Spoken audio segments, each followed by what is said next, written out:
जय हिंद। मैं आप सभी का आभार व्यक्त करना चाहूँगा कि आप पूर्व सैनिकों की जायज़ मांगों के लिए जो आंदोलन चलाया जा रहा है 20 फरवरी 2023 से, उसका प्रचार प्रसार करके और हमारे समर्थन को आप ताकत दे रहे हैं और सरकारी गलियारों तक हमारी आवाज़ को पहुंचाने का आप प्रयास कर रहे हैं। ये आंदोलन 20 फरवरी 2023 को शुरू हुआ। आशा हमारी ये थी कि शायद सरकार जल्दी ही संज्ञान ले लेगी, क्योंकि पूर्व सैनिक वर्ग को एक सम्मान की दृष्टि से न केवल सरकारी गलियारों में बल्कि आम जन के अंदर भी एक सम्मान की दृष्टि से व्यवहार दिया जाता है और देखा भी जाता है। हमारी अपेक्षा ये थी कि सरकार का ध्यान कुछ दिनों में आकर्षित होगा, वार्ता होगी और हमारी मांगों का समस्या का समाधान हो जाएगा। अफसोस रहा कि अभी तक भी सरकार की तरफ से इस बात का संज्ञान नहीं लिया गया।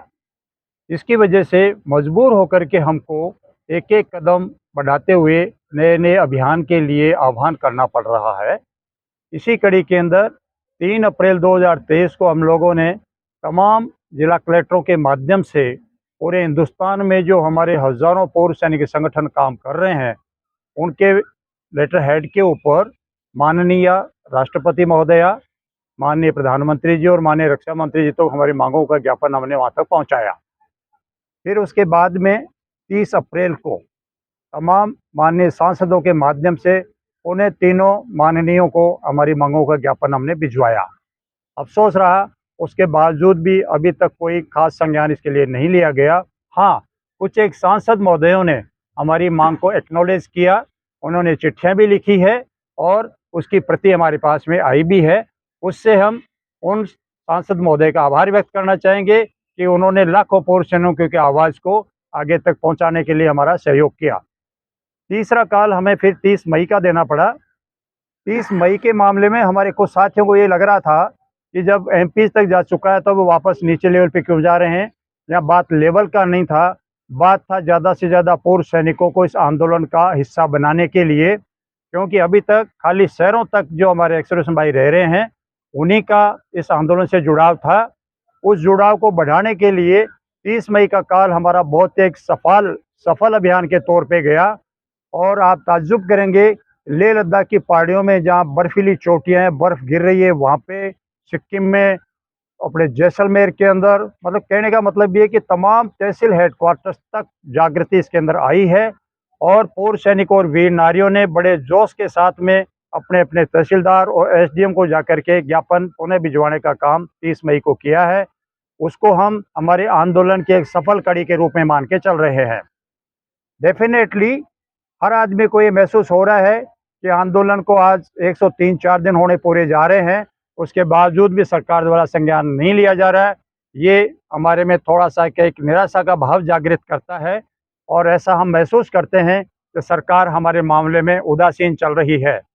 क्या कारण है ये तो वो ही जाने, लेकिन हम चाहते हैं कि सरकार जल्दी से जल्दी संज्ञान लेवे, वार्ता करे।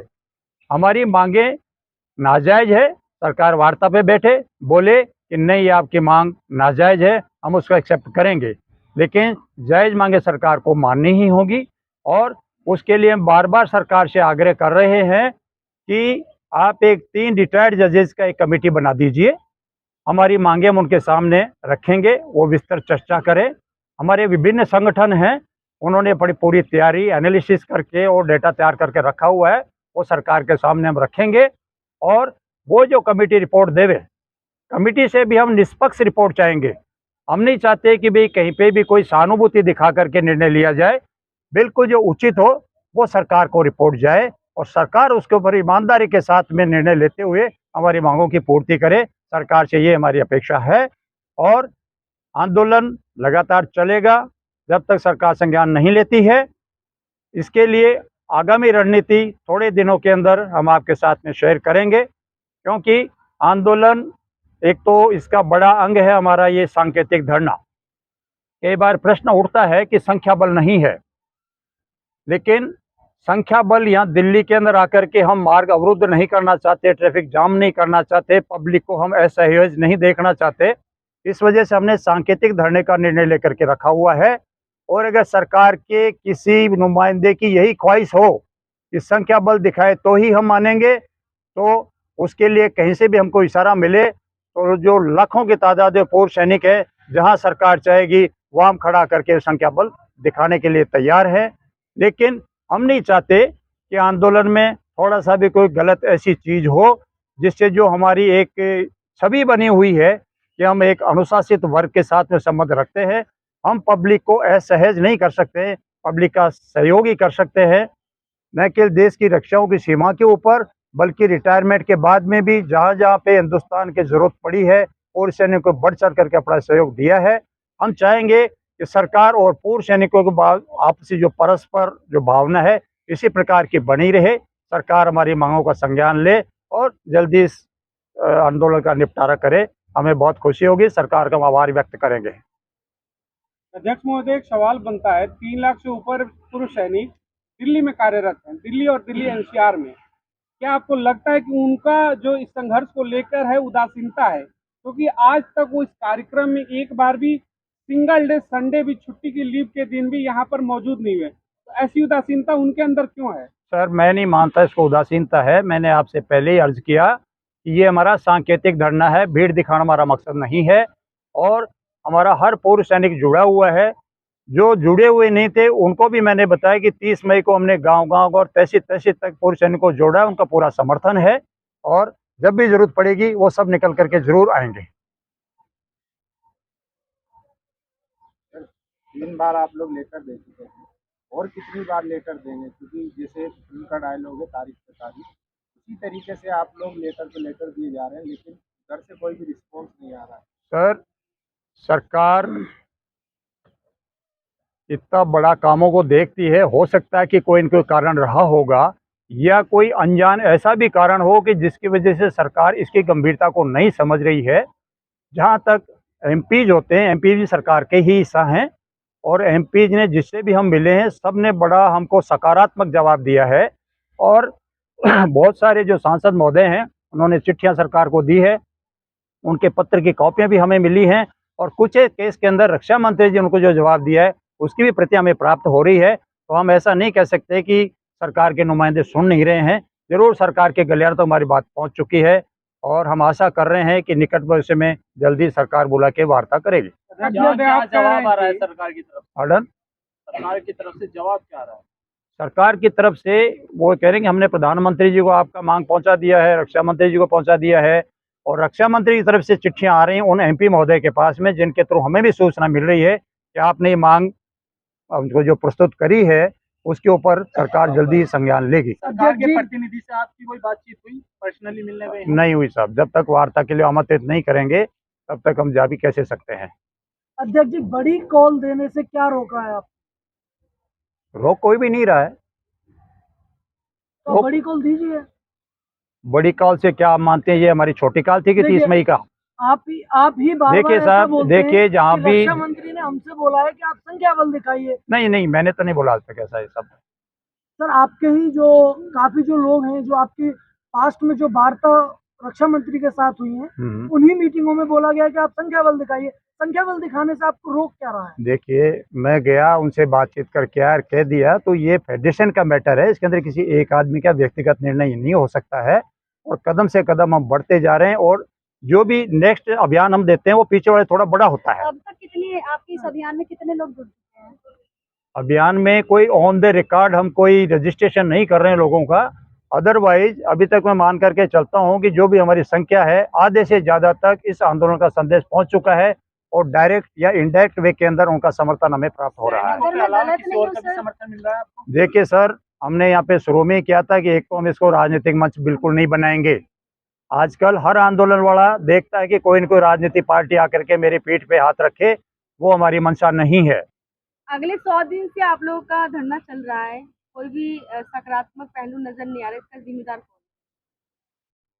सकारात्मक पहलू कहाँ से नजर नहीं आ रहा? जैसे आपके धरना प्रोटेस्ट में कोई सरकार द्वारा कुछ इस तरीके की चीजें कि आपकी मांगों को सुनी गई है? नहीं, आप ये कैसे कह रहे हैं? मैं अभी तो कह रहा हूँ कि जो सांसद महोदय हैं उन्होंने हमारा वहाँ तक मांग पत्र पहुँचाया है और उनकी तरफ से हमें जवाब मिला है और खुद रक्षा मंत्री जी ने कुछ एक सांसदों को चिट्ठियां लिखी है कि मुझे आपका मांग पत्र मिल चुका है और इस पे सरकार सोचेगी। तो हम ये तो नहीं कह सकते कि संज्ञान लिया ही नहीं जा रहा है। हाँ, उसको समाधान करने के लिए अभी तक प्रक्रिया शुरू नहीं की गई, ये कह सकते हैं। आगे की क्या रणनीति है आपकी? आगे की आपने नाम लिया, एक बीजेपी के सांसद हैं और जनरल भी रह चुके हैं वो। जब आप लोग जो पूर्व सैनिक उनको ज्ञापन देने गए थे, उन्होंने यहाँ तक उनसे बात करने तक से मना कर दिया था। फिर उसके बाद उनका एक वीडियो भी वायरल हुआ जिसमें कहा गया कि 96% तो देशी जवान लेते हैं, 4% अधिकारी। वो वीडियो मैंने भी देखा है। सेकेंडली सर, पेंशन का एक इतना कॉम्प्लिकेटेड मैटर है कि कोई भी आदमी क्लेम नहीं कर सकता मैं पेंशन के मामले में पूर्ण ज्ञाता हूँ। तो मैं यहाँ पे यही कहूँगा कि हमारे जो जनरल साहब थे उनको शायद पेंशन मैटर्स का पूरा जानकारी नहीं है। और आर्मी का जनरल होना, किसको कितना राशन स्केल है, किसका किसकी तनख्वाह है, किस रैंक का क्या है, जरूरी नहीं कि उसके लिए वो सब चीज़ों का जानकारी रखे। वो अचानक एक भेंट हुआ और उनको अटपटा लगा तो उसे कह दिया कि नहीं ये गलत उठा के रखा हुआ है, ऐसा चीज़ है। और जनरल साहब से मैं यही ख्वाहिश रखूँगा, वो सरकार के नुमाइंदे भी है, उनको इस प्रकार का कमेंट नहीं देना चाहिए। न केवल को सरकार का हिस्सा है बल्कि हमारे वो पूर्व सेनाधिकारी रहे हुए हैं। तो उनसे हमारी ये गुजारिश रहेगी कि भविष्य के अंदर इस प्रकार का संदेश दे करके और पूर्व सैनिकों को हतोत्साहित ना करें। सर, हतोत्साहित करने की आपने बात कही है। अभी मैंने कम से कम एक हफ्ते पहले जनरल सतवीर सिंह जी का धरना कवर किया। 10 कदम की दूरी थी और आप लोग ना वहां पहुंचे ना वो लोग वहां पर आए। तो आप तो लोग आपस में ही इस प्रकार का कटाक्ष रखते हैं एक दूसरे के प्रति, फिर आप बात करते हैं एकजुटता का कि हमें इस तरीके से है, तो ये आखिर क्यों? ये इसलिए कि जो विसंगतियां उत्पन्न हुई हैं, इसके लिए हमारे पूर्व सैनिक भाई ज़्यादातर जनरल सतवीर साहब को जिम्मेदार मानते हैं। जिम्मेदार मानने का कारण ये है कि OROP मंजूर होने से पहले सतवीर साहब ने यहाँ धरने करे, पूरे पूर्व सैनिकों का जो है समर्थन लिया, हर तरीके का सहयोग भी लिया। और यहाँ पे बैठ कर के तब तक क्या बोलते थे, मेरा सिपाही, मेरा सैनिक, मेरी वीरांगना, इनका हक मिलना चाहिए, साडा हक ऐथे रख। अब वो कित्थे रखा गया उसका हमारा शिकायत है। वो साडा हक इत्थे नहीं रखा गया, वो कहीं और गया। और इस वजह से पूर्व सैनिकों के अंदर भी थोड़ा सा उनके प्रति आक्रोश है। वो हमारे जनरल रहे हुए हैं, रिस्पेक्टेड हैं, सम्माननीय हैं, लेकिन OROP के मामले में क्योंकि वो सर्वे सर्वा थे वार्ता के लिए, बार बार जाके सरकार की वार्ता के टेबल पर वो बैठे। सेकेंडली उनसे एक शिकायत हमारी और भी है कि जब यहाँ पे आंदोलन चल रहा था, दूसरा आंदोलन तो वो इसने बाद में शुरू किया, वो इस ऑफ एक्स-सर्विसमैन ने वीर बहादुर सिंह के नेतृत्व में, लेकिन उससे पहले अकेला एक ही आंदोलन था। और सबसे ज़्यादा 97% योगदान हम JSO जवान का था उस आंदोलन के अंदर। कई मौके ऐसे भी है कि हमने उनसे सवाल किया, हमारे बुजुर्ग साथियों ने सवाल किया कि क्या चार्टर ऑफ डिमांड गवर्नमेंट को आप देने चाहे, तो वो तक उन्होंने पब्लिक नहीं किया, नहीं दिखाया। तो एक तो वो कारण बड़ा आक्रोश का। दूसरा, जब सरकार ने घोषणा करी तो जो हमारी आशंका थी वो निर्मूल साबित नहीं हुई, वो सच्ची साबित हुई। तो जाहिर है कि उसकी वजह से आक्रोश रहेगा। और जब किसी के प्रति आक्रोश होता है तो थोड़ा लगाव भी कम होता है, तो थोड़ा आपसी जो सौहार्द की भावना थी उसमें भी कमी आती है। अध्यक्ष जी, आगे की रणनीति क्या है?